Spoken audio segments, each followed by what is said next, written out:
نی عبادت او فرض عین احکامونه ده او د دین یو غټ رکن ده. شریعت محمدیه علی صاحب الصلاۃ والسلام د ډېر غټ مضبوط قوانینو نه ده او د دې روزې فرضیت قطعی پاخه او یقیني دلایل سره ثابت ده او د روزې په فرضیت باندې قران کریم، سنت رسول صلی الله علیه وسلم، اجماع امت او عقلی دلایل هم موجود دي او داسې دا روزه په هر مسلمان نر ښځه عاقل او بالغ باندې فرض ده.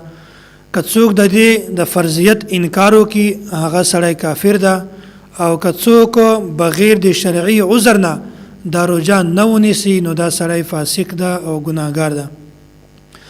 بعضو احادیثو کې دا هم راغلي دي وای کوم کس که د رمضان مبارک یوه روزه پرېږدي نو دا که ټول عمر روزې ونیسي نو دا د هغې روزې او د دې یوې روزې چې کوم ثواب ده دا نه سره برابرېږي.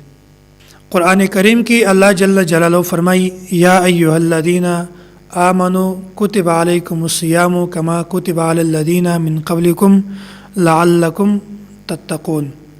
وای ای ایمان والو په تاسو باندې روزې دا فرض شوي دي لکه څنګه چې په تیرو امتو باندې فرض شوي دي. د دې آیات نه دا مطلب نه ده چې صرف په دې امت باندې روزې فرض دي بلکې د حضرت آدم علیه السلام نه راونیسه د وسه پورې چې څومره امتونه دي په ټولو باندې روزې دا فرض دي. په دې آیات کې عموم ده کما کتب علی الذین من قبلکم لکه څنګه چې په نورو تیرو امتو باندې هم روزې دا فرض شوي دي. د حضرت آدم علیه السلام نه راونیسه د وسه پورې چې څومره امتونه تیر شوي دي په دې ټولو باندې دا روزې دا فرض شوي وي. خو د دې امت روزه او د مخته نور امتو روزه، د دې امت لمونځ او د مخته نور امتو لمونځ په دې کې د ځمکې او اسمان فرق ده. دا روزه چې کومه ده د نورو امتو د روزې سره په صفاتو کې هم او په حالاتو کې هم او وخت کې هم او میاشت کې هم ډېر زیات فرق ده. خو په دې خبره د ټولو اتفاق ده چې روزې لکه څنګه په دې امت باندې فرض دي او داسې لمونځ په دې امت باندې فرض ده داسې په مخته امتو باندې هم او مخته امتو باندې لمونځ او روزې دا دواړه فرض وي. حضرت عمار بن حزم رضی الله تعالی عنه د نبی علیه الصلاۃ والسلام د ارشاد نقل کوي ای اربع فرضهن الله فی الاسلام لا اله الا الله محمد رسول الله باندې ایمان راوړلو نه علاوه الله جل جلاله په اسلام کې څلور شیزونه نور هم فرض کړي دي. فمن جاء بثلاث لم یغنینا عنه شیئا وای کوم کس کدی څلورو شیزونو کې درې شیزونه هم وکي نو بیا هم دغه پوره طریقه سره د ته په کار نه ورځي حتی یأتی بهن جمیعا تر څو چې هغه ټول د کړي نه وي.